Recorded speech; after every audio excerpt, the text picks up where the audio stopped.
मध्य प्रदेश में एक बार फिर भगवा लहराया है। राज्य की 230 सीटों पर हुए चुनाव में बीजेपी प्रचंड जीत की तरफ बढ़ती दिख रही है। रुझानों में पार्टी को 162 सीटों पर जीत मिलती दिखाई दे रही है, वहीं कांग्रेस मात्र 66 सीटों पर सिमटती दिख रही है। यही रुझान अगर नतीजों में तब्दील हुए तो एक बार फिर मध्य प्रदेश में बीजेपी का राज होगा। बीजेपी 2003 से लगातार सत्ता पर काबिज रही है। 2018 में जरूर कांग्रेस की वापसी हुई थी, लेकिन 1.5 साल के अंदर ही ज्योतिरादित्य सिंधिया की बगावत के बाद उसके हाथ से सत्ता फिसल गई और एक बार फिर यहां बीजेपी की वापसी हुई और शिवराज सिंह की दोबारा ताजपोशी हुई।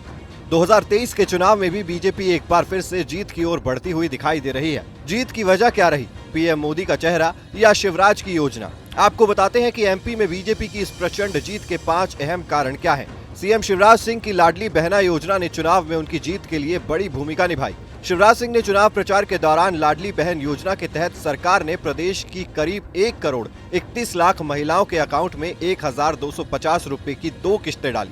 इसका पूरा फायदा बीजेपी को मिला। महिलाओं ने बीजेपी को बढ़ चढ़कर वोट डाले। इस बार चुनाव में महिलाओं ने करीब 34 विधानसभा सीटों पर पुरुषों के मुकाबले ज्यादा वोट डाले, जिसका बीजेपी को साफ फायदा मिलता दिख रहा। यही नहीं, खुद पीएम मोदी अपनी कई चुनावी सभाओं में लाडली बहन योजना का जिक्र करते हुए नजर आए। मध्य प्रदेश के चुनाव में भी बीजेपी ने हिंदुत्व कार्ड खेला। गृह मंत्री अमित शाह, उत्तर प्रदेश के मुख्यमंत्री योगी आदित्यनाथ और खुद सीएम शिवराज सिंह चौहान ने हर रैली में राम मंदिर का जिक्र किया। यहाँ तक कि बीजेपी ने मध्य प्रदेश की 230 विधानसभा सीटों पर एक भी मुस्लिम कैंडिडेट को टिकट नहीं दिया। मध्य प्रदेश में एक बार फिर बीजेपी की वापसी के पीछे पार्टी की सोशल इंजीनियरिंग का भी पूरा योगदान है। राज्य में दलित, आदिवासी, ओबीसी, सामान्य और अन्य जातियों ने कांग्रेस की तुलना में बीजेपी को ज्यादा वोट किया। कांग्रेस सामान्य और ओबीसी वोट की लड़ाई में बीजेपी से काफी पीछे रह गई, जिसका खामियाजा उन्हें हार से चुकाना पड़ रहा है।